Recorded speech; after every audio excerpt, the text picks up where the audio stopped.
Magandang hapon po sa lahat. Ako po si Agapi Bohol. Ipapahayag ko po ang aking talumpati tungkol sa paglabag sa batas.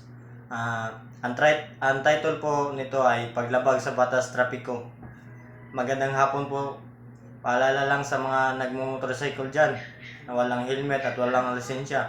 Pag kayo ay mahuli, pwede kayong kasuhan ng Republic Act No 10054 or pwede kayong magmulta ng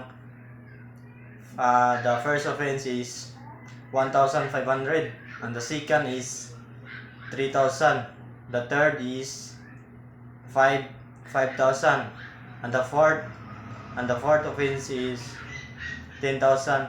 At ang mga pwede pong mangyari sa inyo pag wala kayong helmet, pwede po kayong madisgrasya or baka mauntog ang inyong ulo at baka magkasakit kayo ng kumatos. So para hindi po mangyaring mga trahedyang hindi pwedeng mangyari sa inyo,